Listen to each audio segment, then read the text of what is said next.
Goeie, het is tongersje 30 april. Dit is Biens. Maar joen aan tafel Sjoerd Bootsma, Oerko Janneke. Want is dat nou wol of net een mediastunt van Welcome to the Village?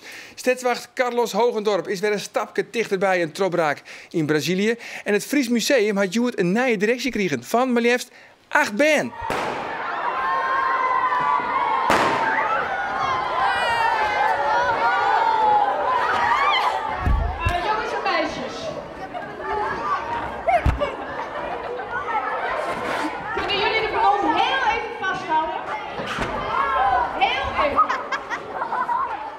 Ja, dit wie van de Windje van Zelze, hilarisch, maar Saskia Bak. Nina, jij bent nu nieuw directielid. Zeg maar de baas van het Fries Museum. Hoe voelt dat? Heel leuk, want je mag met dingen meebeslissen, met tentoonstellingen. En ja, jij ziet dingen anders dan ouders als kind. En ja, dan is het ook leuker voor kinderen om naar een tentoonstelling te gaan die ook door kinderen een beetje is bedacht. Ja, jij bent natuurlijk één van de 8 nieuwe directieleden. Wat is nou het allereerste wat jij gaat veranderen? Ik denk dat het wel is dat meer tentoonstellingen voor kinderen. Oké, nou Asusco ik nog 3 oren van die collega nieuwe directieleden aan deze tafel. Eerst heel wat oors, want het Ljouwerter Festival Welcome to the Village zwargen de oude dagen van een soort opspoor. Dat had alles te krijgen met Janneke. Janneke CCO, ja. Janneke, zij is kocht door de organisatie, maar het doel haar te slachtjen en daarna heerlijk te serveren aan het festivalpubliek. Maar laten we eerst eventjes in de kunde komen met Janneke. Koe Janneke is bij mij gekomen ongeveer 3 jaar geleden. Toen heb ik in Beieren 25 kalfjes gekocht. Vorig jaar heb ik haar het hele jaar gemolken. Nou ja, Koe Janneke is niet weer opnieuw drachtig geworden. Wat dus betekent dat ik als melkkoe niks aan haar heb. Nou ja, zodoende valt Janneke uit in mijn bedrijfssysteem en nou ja, is ze nu straks beschikbaar voor Welcome to the Village. De koe wordt eerst geslacht, vervolgens wordt hij uitgebeend. Ik vind het heel belangrijk dat we met hele dieren werken. Ik vind het ook heel tof dat Welcome to the Village dit jaar een heel dier gekocht heeft. Een stukje bewustwording van de consument en dus van de gasten van Welcome to the Village. Dat we weten van waar heeft ons dier geleefd en waar komt dat vandaan. Van eindeloos. Ja, aan tafel Sjoerd Bootsma, organisator van het festival Welcome to the Village. Hoe ben je hem eigenlijk op dit idee kwam om Janneke aan te schaffen? Nou, we hebben onszelf eigenlijk de vraag gesteld, eigenlijk de simpele vraag, wat is nou het meest logische stuk vlees, rundvlees in dit geval, wat we zouden kunnen kopen? En dat is niet een anonieme koe uit Argentinië. Koe Maxima, zeg maar, die hebben we niet gekocht. We dachten, nee, de meest logische koe om te kopen is eigenlijk koe Janneke. Die in dit geval bij boer Jaring in Flansum in 9 maanden van het jaar in het weiland staat. Maar waarom is dat heel logisch? Omdat hij van dichtbij is, omdat we weten wat voor leven dat beest heeft gehad. Omdat hij niet volgestopt zit met allerlei, die boeren, die boert heel erg biologisch. Dus geen rare pesticiden en dergelijke. Het is gewoon een hele gezonde koe. Het is een hartstikke goed stuk vlees. En hoeven niet duizenden kilometers aan diesel worden verbrand om dat stuk vlees bij ons te krijgen. En waarom willen je hem dat dan? Want je wil eigenlijk de festivalgangers van iets bewust maken. Ja, enerzijds doen we dit om mensen bewust te maken van het feit dat dat het helemaal... Het is, weet je, onze relatie tot wat we eten is helemaal weg. We weten vaak helemaal niet waar iets vandaan komt. En dat is heel erg vreemd. Dus daar willen we mensen van bewust maken. Dus weet wat je eet. En het andere gaat eigenlijk gewoon, is misschien wat meer economisch. Supermarkten hebben zo'n dominante positie in onze maatschappij. Al dat eten in de supermarkt komt overal ter wereld vandaan. En het geld wat uit wordt gegeven in de supermarkt gaat ook weer weg. Dat maakt heel veel kleine boeren heel erg onmogelijk om goed te boeren. Het is economisch helemaal niet een heel handig systeem. Het is veel logischer om veel lokaler je eten te kopen.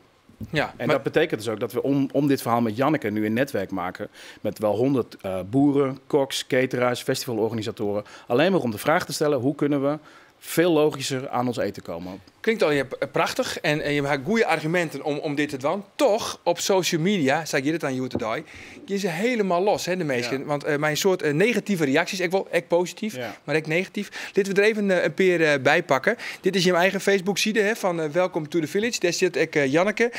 En dit is dan zo'n reactie van Pieter ten Zijthof. En die zei, wat is dit nou? Jullie geven haar een gezicht en een naam en verwachten dat ik een vorkje meeprik. Ik ga dat beest redden. En dan heb ik nog de Facebook-site Help Janneke. Via deze weg willen we proberen koe Janneke over te laten brengen naar rundveeopvang de Leemweg. En zo een tegensignaal te geven aan deze wrede actie. Ja, wat vies ervan? Nou ja, ik denk dat mensen een beetje moeite hebben met het feit dat het beestje nu opeens 2 ogen en een naam heeft. Er was ook iemand die zei van, ja, wat een belachelijk idee. Geef die bezoekers gewoon een patatje met een frikadel. Ja, waar komt die frikadel dan vandaan? Ja. Maar we vregen het even om die bordvrouw. Nina, vind jij het een beetje zielig voor de koe? Een beetje. Een klein beetje wel. Ja, het is wel een klein beetje zielig. En de Odo, vind je dat ook zielig? Nee, ik vind het niet heel zielig. Nee. Wat hij zegt ben ik wel mee eens. Frikandel, daar zit ook allemaal vlees in, toch? Ja.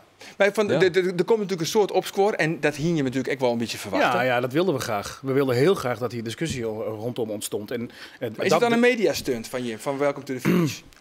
Ja, het is enerzijds een mediastunt. Het is zeg maar een heel goed verhaal, wat we enerzijds achter de schermen heel goed organiseren door al die koks en die boeren hier omheen te verzamelen en daar goede vragen aan te stellen en om te kijken of we daar misschien nieuwe verdienmodellen uit kunnen halen voor boeren bijvoorbeeld. Maar anderzijds, dat doen we juist als festival, want festivals kom je makkelijk in de aandacht. Dus als festival is het heel makkelijk om dan deze discussie een plek te geven. Dus we willen juist de discussie over waar komt je eten vandaan een plek geven. Ja, dus daar komen hier, want het krijgt ongetwijfeld weer een vervolg. En dan hebben we Jip de Barig. Nou ja, we hebben de afgelopen 2 jaar hebben we ook al samen met Gossen in Techem daar. Die heeft daar een enorme stadsboerderij. Daar verbouwen we ook onze eigen groenten. Ja, dus het zou best kunnen dat we naar de groentetuin en de koe, ja, misschien volgend jaar wel varkens of kippen, ik weet het niet. Nee, maar alle opsquad, deze discussie dus opsmiet, ja, dat hing je me verwacht en dat wie eigenlijk het doel. Ja, dat is een van de doelen. Ja.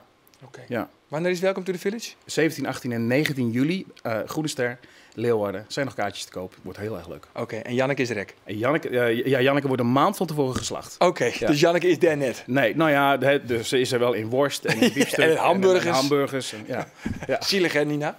Nou, nee. Oh no, dat is wel heel snel gedraaid. Oké, heel soort succes. Dank voor die komst, Sjoerd. Dit jaar vieren wij zondag hier bevrijding. En aanstek het persoonlijke oorlogsverhaal van Johnny Bruggenkamp. Jedder ziet er al eens een keer bij u in Bient, de Ljouwertersjonger Carlos Hogendorp. En hij wil nu definitief terugbrengen in zijn heidloon Brazilië. De stadswacht, die als bern adopteerde is en opgroeit in Friesland, brengt de Braziliaanse herten op hol. En 28 mei gaat er weer die kant op. Ontroeren van een optreden in dit grote showprogramma.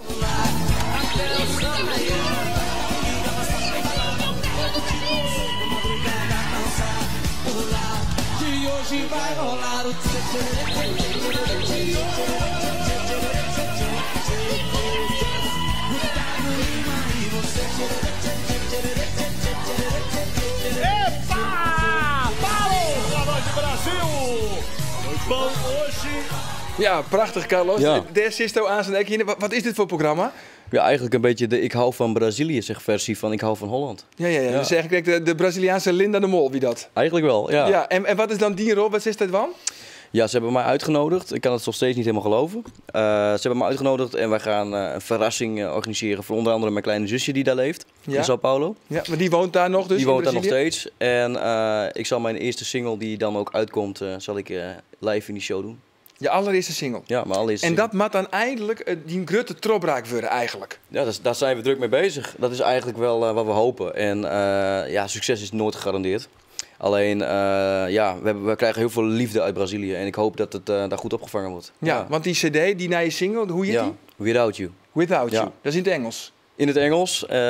Recent hebben wij in de Telegraaf gestaan met het verhaal. En bekende songwriter Henk Pol heeft me benaderd om mij een carrière als zanger, om dat te gaan professionaliseren in Brazilië. Ja.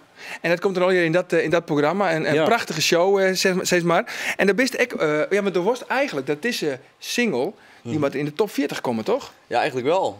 We zitten wel in een show met een bereik van ongeveer 40 miljoen mensen. 40 miljoen mensen die naar die show zitten te zien. Ja, dat is daar ontzettend grote getallen. Kijken daar naar de televisie. Je zit toch in Sao Paulo, de grootste stad van Zuid-Amerika. Ja. Maar dan is er al eens een keer eerder geweest? Ik ben er eerder geweest. En wat zijn dan de reacties van de mensen daar, hoe die optreden? Ja, heel leuk. Ik kreeg ontzettend veel video's toegestuurd waarin ze het nummer zongen. En het nummer was toen nog helemaal niet gelabeld. Hè? Dus ik bedoel, ik kwam daar met hele andere bedoelingen in het land. En dat liedje deed ik er even bij. En toen kreeg je toch wel reacties van, hij zingt ook nog eens. En we willen wel meer zien. En daar ga ik nu heel veel aan doen dit jaar. Om toch meer van mij te laten zien. Ja, maar de zegt Hegien. Hè? Ik Top zet heel 40. hoog in. Ja, ik zet top 40 in. En, Er komen ook top 40 gasten in diezelfde show. Dus ik heb zoiets van, ja, laat ik het maar gewoon gelijk goed doen. ja, nou hebben we hier zelfs bij Omroep Friesland ook een muziekprogramma. Hè? Ja. Noorderwien, met Willem de Vries. Klopt. En daar kwamen we ook nog even met beeldjes in. Dat Ja. die van 2009, laten we even zien. Dat is lang geleden. You're the only one I wish I would forget. The only one I love to not forgive. It's just a place I'm looking for. It's not easy, that's for sure. Ja, als we er komen, dan hebben we altijd nog uw eigen Dat archief. is wel heel lang geleden, ja. Ja. Maar goed, het is dus net, want Doewoest heeft ook al de dream om trots te brengen als artiest. klopt. Dat is dus net voor het eerst. Nee, niet voor het eerst, die droom. Nee, maar daar ben je dus toch eigenlijk altijd mee bezig. Ik ben er altijd mee bezig geweest. Alleen, je moet wel realistisch blijven. En er is een reden voor dat het toen niet lukte en nu wel. Want? En, omdat nu het moment is. En toen niet. En daar geloof ik heel erg in. Ja. Dat voor iedereen Maar wat is dan op het zijn verschil tijd komt. tussen doen en nou? Ja, ik ben nog steeds wel heel onervaren, maar toen was ik natuurlijk, ja, wat was ik, 2009? Dat is alweer 6 jaar terug, toch? Ja, dat is... Ja, je kan altijd nog toen was het nog de een beetje wiskunde in. leuk. Nu heb ik de juiste mensen om me heen en die weten hoe het wereldje in elkaar zit. Het enige wat ik straks moet gaan doen is gewoon gaan zingen en veel gaan leren ook. Ja, maar is het net heel erg dreig om in San Groot maar miljoen inwoners als in Brazilië, om daar definitief tot te brengen? Is heel moeilijk. Alleen, ik krijg nu ook berichten van beroemde Brazilianen. Zo heb ik een video binnengekregen van de grootste dansgroep uit Brazilië, Bonde dos Maravilhas. Zij hebben een video naar mij toegestuurd en gevraagd of ik hun dans wou gaan doen in Europa. Dus voor hun ben ik eigenlijk niet zomaar iemand. Ik ben zeg maar de verloren zoon die terugkomt. Je bent een beetje een brug tussen Europa en Brazilië. Ja, Voor daar, en maar Klopt. ook weer hier dus. Dat levert je deuren de worden aandacht geopend. op. Ja, precies. een beetje de kruisbestuiving die nu ontstaat is eigenlijk heel gunstig voor mij. En ik heb zoiets, dat moet nu gebeuren. Als ik daarmee wacht, dan is het gewoon te laat. Ja, maar goed, ik verstand van muziek. Hoe kost de concernie van Carlos? Ah ja, ik ken natuurlijk heel Sao Paulo en Brazilië niet. Maar volgens mij is dit, als je in de top 40 door wil breken met dit verhaal, met dat liedje, volgens mij maak je hartstikke goede kans om dat goed te doen. En zeker met een enthousiaste uitstraling die je hebt. Dus dat is hartstikke tof. Ja. En als het niet lukt, dan heb je een fantastische tijd gehad. Precies. Het is het proberen wel waard. En, Het is zit die er wel baan steeds risico's. best wel op zijn, toch? Nou, ik werk niet meer als toezichthouder. Wat ik heel mooi vond, wat je net toen wij een kop koffie dronken vertelde, was dat je eigenlijk ook hoopt om een beetje een rolmodel te zijn voor heel veel kinderen die in sloppenwijken opgroeien in Sao Paulo. Toen dacht ik, wauw, dat is echt een heel mooi verhaal. Ja, het is wel zo dat ik ben geboren in een van die sloppenwijken en ik zit hier nu bij Bient. En ik denk dat er wel heel veel andere jongeren zijn, als zij die kans krijgen, dat ze hier ook gewoon kunnen gaan zitten bij wijze van. Of misschien worden ze wel politieagent. Noem het maar op. Alleen ze moeten de kans krijgen. En ik heb een voorbeeldje. Afgelopen week krijg ik een bericht van een jongetje. Hij leeft daar in die omstandigheden. Hij zegt hoi. En ik zeg alleen maar hoi terug. En hij was al gemotiveerd de hele dag om er wat moois van te maken. Omdat hij gewoon van mij een hoi kreeg. En toen had ik zoiets van, ja, daar moet ik wat mee gaan doen. Ik moet terug. Ja. En daarom wil ik graag terug naar Sao Paulo. Ja, prachtig verhaal. Daar wil ik graag terugbrengen in Brazilië. Dat willen wij vanzelfs bij ons programma Bient Ek. Wij willen heel graag terugbrengen in Brazilië. Dus nou hebben wij een soort van... wij zullen nooit de mensen in Brazilië tas spreken. Als je in Brazilië bent, dan kun je dit stukje dus zitten. Dan pakken we allebei die camera. Carlos, camera 2. Ja. En dan zeg ik daar nou. Dan gaan we het Portugees doen. In het Portugees. Olá Brasil. Olá Brasil. Aqui Carlos. Aqui Argen. Menda você. Menda você. SBT. SBT. Grande abraço. En grande brazo. Ciao. Ciao. Nou, wat zeiden we eigenlijk? We zeiden dat wij hier in Bient, zeg maar, we hebben onze naam genoemd. En we doen de groeten aan het programma SBT. Dus zo heet dat programma daar, waar wij straks te zien zijn. En een grote knuffel vanuit Nederland. Nou, ook namens mij dus. Ja. Nou, keurig. Hartstikke leuk. Heel soort succes. Wanneer is erin? Ja, 28 mei vlieg ik naar Brazilië. 28 mei. Ja. Heel soort succes daar in Brazilië. Dankjewel. In mei dan vieren wij de bevrijding en betekenen wij de oorlogsslachtoffers. En dit hier is dat extra bijzonder, je weet dat, want de bevrijding is zondag Juli. En de laatste tjoegen doen nog 1 keer haar verhaal. In Bient brengen wij 4 persoonlijke oorlogsverhalen. En Joet is dat het verhaal van Johnny Bruggelenkamp.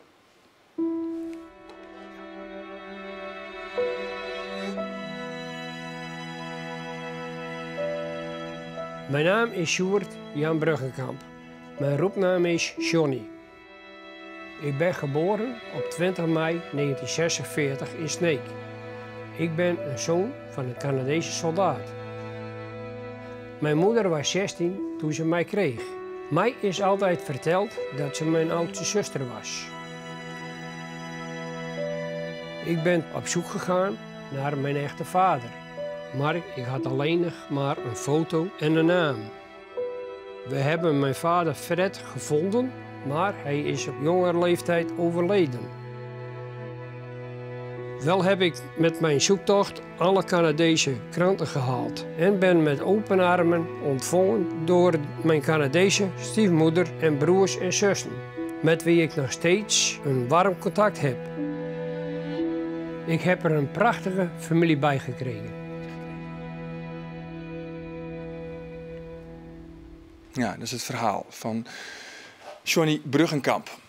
Het Fries Museum had zo'n joert een directie van maar liefst 8 band. En zij zullen het museum vooral adviseren hoe alles wat mijn band te krijgen had. En wij zijn er heel grutsk op dat we 4 van de 8 nieuwe directieleden hier nou in de studio hebben. Iris, Thomas, Nina en Robert. Welkom jongens, heren en dames. Laat ik met jou beginnen, Robert. Wat is nou al je dwan van het Fries Museum? Nou, ik zal er vooral voor zorgen dat er meer tentoonstellingen komen voor kinderen. Want nu is het eigenlijk niet zo leuk om voor kinderen naar het Fries Museum te gaan. Nee, het is al meer voor volwassenen? Ja. En wat zou dan een mooi onderwerp wezen van Ben? Bijvoorbeeld iets met Lego, want dat vinden kinderen heel erg interessant. Oké. Vind je dat ook interessant, Iris? Ik vind het best wel interessant, maar ik wil het ook inderdaad interessant maken voor kinderen. Dat ze ook vaker komen van dit is leuk. Maar Robert zei dat met een tentoonstelling komen over Lego. Wat vind je daarvan? Nou, nee. Niet? Nee. Toch net hoe Lego? Nou, ander speelgoed vind ik dan. Oké, welk speelgoed? Geen flauw idee. Geen flauw, dan moet je nog even nooit denken. Ja. Hey, familie, wie het vanzelfs feest, Thomas, hè? Het wie Grutfeest, die ben installeerd. Vertel eens, hoe ging dat? Er kwamen allemaal ballonnen en iedereen ging gewoon feest vieren. Ja, want wie ik de oude kinderdirecteur, die wie er ook, hè, Kees. Ja. Hij, oud, hij is nog maar 3 jaar hier vanzelfs, maar hij had het een jaar lang het dien. En zullen we even zien hoe dat het ging? Hebben we beelden van. Deze doos kreeg ik toen ik voor het eerst kinderdirecteur werd. En hier zit eigenlijk alles in waar ik aan heb gewerkt het afgelopen jaar. En deze wil ik nu aan jullie geven. Tadaa.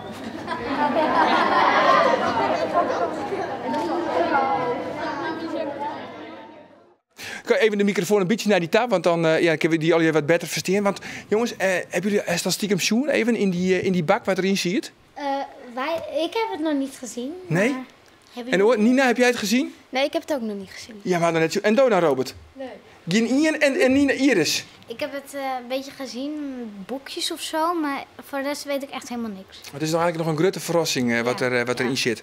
Hey, want je bent zelfs... dat wil ik nog even weten. Want Nina, jullie hadden een gedicht geschreven, een soort van afscheidsgedicht. Ja. Afscheidscadeau voor de vorige kinderdirecteur, voor Kees. Ja. En dat gedicht heeft hij hem daar voorlezen, maar hij is het nou ook van die lezen. Dit is Jerder, laat eens horen. Hoe klinkt dat? Nou, Timo heeft het geschreven. En waar is Timo? Timo zit echt in de bannendirectie. Ja. Oké. Geschreven door Timo, voorgelezen door Nina. Beste Kees, je zit nog in de race, maar straks ga je weg. Wat een pech. Dat vinden we wel jammer. Dus vandaar dit gedicht. Oké, dat rijmt niet, maar geeft niet. Kees, je was kinderdirecteur. Toen kreeg het museum een kleur. Daar waren ze wel blij mee. Maar nu moet je weg. Ach en wee. Je hebt veel gedaan. En in de pauze at je een banaan. Het gedicht is ten eind en zeggen we met z'n allen bedankt. Ja, prachtig gedicht, Nina. Makker dus terug Timo. Maar wat vond Kees er zelf van, dat gedicht? Nou, hij was er heel blij mee. Ja, dat kan ik me vaststellen. Vooral dat stukje denk ik over die banaan, hè? Dat vond hij zeker heel erg leuk. Dat vond ik echt het leuke stukje. Doe ik? Ja. Ja, toch? Hey jongens, je bent vanzelfs, hij hem al wel eens een keer west in het Fries Museum. Toch? Ja. Wat voest ervan, van het museum? Nou, ik vind het eigenlijk wel een heel mooi museum op zich, ja. Maar wat vies mooi? Nou, sommige schilderijen die zijn echt heel erg mooi. Wat vies nou het mooiste schilderij wat er hing? Dat was dan toch wel... Dat was een schilderij van Gerrit Benner. En dat waren eigenlijk 2 poppetjes. En daar kon je want dat is eigenlijk heel vaag. Dus daar kan je heel veel zelf bij fantaseren. En dat vind ik dan heel leuk. Oké. En Iris, wat vond je heel erg mooi? Ja, vooral de schilderij vond ik heel erg mooi. Allemaal kunst. En als je goed kijkt, kijk, dit is weer anders. En iedereen heeft zijn eigen mening. Allemaal mooie kleuren en zo. Dus die schilderijen hoe je net zo vol te verhoren. Nee. Die moet ik gewoon blijven. Ja. Ja, en Thomas, van, wat zou je nou al je verhoren willen? Onder het Fries Museum. Ik wil ook, ja, net als Robert al zei, namen eigenlijk ook verzinnen ook van wat het, ja. Wat wil je verzinnen? Nou, als bijvoorbeeld er is Lego, maar daar moet ook een leuke naam bij. Oké, de namen van de tentoonstelling? Ja. Oké, en daar was toch eigenlijk wel ja, een mooie naam van verzinnen? Ja. Oké, en dat is die belangrijkste taak eigenlijk? Ja. Namen verzinnen van tentoonstellings? Ja. En Nina, wat wil jij graag doen dit komende jaar? Nou ja, heel veel dingen verzinnen natuurlijk. Opdrachten bij tentoonstellingen. Ja, dat wil ik wel heel graag doen. Dat lijkt me wel heel leuk. Ja, en wat ik me nou afvreeg van, want hoe komt het Fries Museum nou bij jullie terecht? Nou, wij hebben een keer, want wij zijn leerlingenraad van de Albertine Agnes School. In Ljouwert? Ja, en toen is ons gevraagd om bij het Fries Museum een tentoonstelling van Gerrit Benner op proef. En toen daarna hebben we heel veel dingen met het Fries Museum eigenlijk gedaan. En toen kwam het Fries Museum met het idee om ons als kinderdirectieteam te gebruiken. En nou ja, eerst was Kees.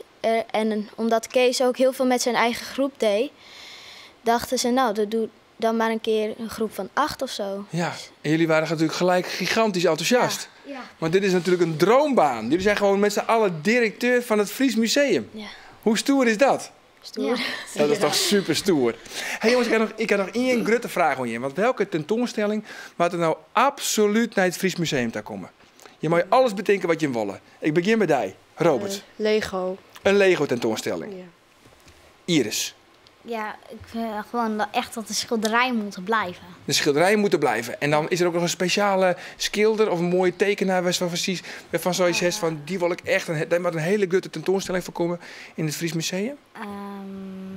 Vincent van Gogh. Vincent van Gogh, die moet naar het Fries Museum toe. Ja. Thomas. Ik Donald Duck. Donald Duck, natuurlijk. En wat weten we nog net van Donald Duck, wat er dan in die tentoonstelling te zien is? Bij sommige Donald Duckjes, dan is niet iedereen in beeld van. Dus daarom, dan kan iedereen zien wie eigenlijk allemaal van de Donald Duckers zijn. Oh, oké. Maar bedoel je dan de tekenaars of alleen nog... Want hij steekt bijvoorbeeld de orenfiguurtjes in de Donald Duck. Alles. Alles? Alles. Alles over de Donald Duck. En Nina, het slotakkoord is voor jou. Een Cambuur tentoonstelling. Een Cambuur tentoonstelling, natuurlijk. Ja. En want ook ben je fan van Cambuur? Ja. Oké, en hoe bepaalde doelpunten of... Ja. Was gewoon alles wat Shelley wat met Cambuur te krijgen is? Ja. Nou, ik denk dat wel een slagje scheelt, toch? Hier in Ljouwert. Ja. Nou jongens, ik wil jullie een heel soort succesweesje. En een heel soort wijsheid, met al die belangrijke beslissingen die je nemen moet. En want voor de volledigheid, je bent net met je fjouweren, maar er ben je nog fjouwer, hè? Ja. Ja. Hoe, nog eventjes, even de namen nemen, vind je het natuurlijk leuk? Hoe heet die orenfjouwer? Timo. Timo dus, die jongen van het gedicht. Ja. Chico. Thijs. En Thijs. En nog een Thijs. Ja. Oké, jongens, nou een heel soort succes. Iris, Thomas, Nina en Robert. Succes! Want Xavier, deze beent, morgen dan meer. Dan zit de sport weer centraal. En daarna je technisch directeur van Cambuur. Daar is hij, Nina. Henry van der Vecht is dan te gast. Hij had dan zijn eerste werkdag bij de Ljouwerters erop zitten. Waar weet ontan, hoe dan ook nog een hele gezellige dag.